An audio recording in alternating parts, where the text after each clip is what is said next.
First up, viewers, it's a historic moment as far as the ties are concerned between India and Nigeria, because Prime Minister Narendra Modi has arrived in the capital of Nigeria, Abuja, for a two-day official visit at the invitation of Nigerian President Bola Ahmed Tinubu. And this visit marks the first visit by an Indian Prime Minister in 17 years. In fact, Prime Minister has travelled to the West African nation to strengthen his global partnership, and the visit is part of a three-nation tour aimed at strengthening India's ties with various nations.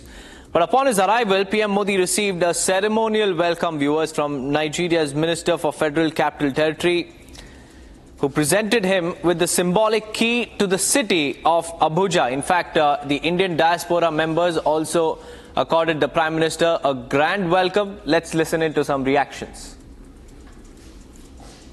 पर यकीन मानिए Nigerians के उनके ऊपर भी उनके आने को लेकर के काफ़ी उत्साह है, और वैसे भी भारत के बारे में वो अब जो उत्सुकता और जागरूकता बढ़ी है, जिस हिसाब से भारत का जो बढ़ता हुआ प्रभाव देख रहे हैं, उससे वो प्रभावित हैं। और माननीय प्रधानमंत्री जी के दौरे से इसे एक बहुत ही जबरदस्त नई ऊंचाइयों पे संबंध को जाने की संभावना है। हाँ, हमने पीएम को संदेश दिया कि हम कितने गौरव की अनुभूति कर रहे हैं। उनके आने से नाइजीरिया और भारत के संबंधों में बहुत बड़ा सुधार आने की उम्मीद की जा रही है, और ऑयल एंड गैस के क्षेत्र में विशेष तौर से भारत को काफी लाभ मिलेगा। मोदी जी से मिलके हम तो जैसे बिल्कुल धन्य धन्य हो गए। हम लोग बहुत दिनों से वेट कर रहे थे मोदी जी का, और ये मैंने स्केच बनाया है। मुझे स्केच करना बहुत पसंद है, और जब मुझे पता चला कि मोदी जी आने वाले हैं और उन्होंने ये स्केच देखते ही साइन किया अपना, तो मेरी मेहनत तो बहुत सफल हो गई।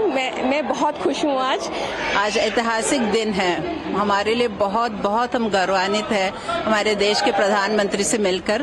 वो देश के प्रधानमंत्री है और वो विश्व गुरु भी है। आज के दिन पे वो इतना हम खुशी है उनसे मिलकर। हम सुबह से लाइन में लगे हैं, अभी मौका मिला उनसे मिलकर, हम बहुत खुश है।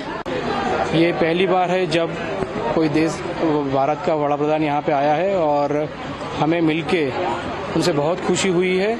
जिस तरीके से वो हम सब से मिले, वो लग रहा है कि जैसे हम एक ही परिवार के हैं। जब आप एक गांव से हो, एक शहर से हो, और आपको जब वो प्यार मिले तो आपको बहुत अच्छा लगता है। उन्हें यहाँ देख सर, गुजरात में वो हमारे ही वार्ड से है, लेकिन कभी मिलना नहीं हुआ है। हमने उनसे काफी टाइम दूर से ही देखा है। This is first time we seen our Prime Minister here. We are very happy to see him. How he teach. He come us very close to us. He put second for everybody. We are very happy. We have not seen such a Prime Minister before. It's a very proud moment for me. It's a dream come true, to be honest. And ever since childhood, I always wanted to meet Modi ji. He is a very good guy, and I look up to him. I am here to welcome Shri Narendra Modi ji, and it was really very nice meeting him briefly. It was such a delight for all Indian diaspora here in Abuja to meet him. It was a dream come true for most of the Indians, for all the Indians here, and we wish a very good India-Nigeria relations.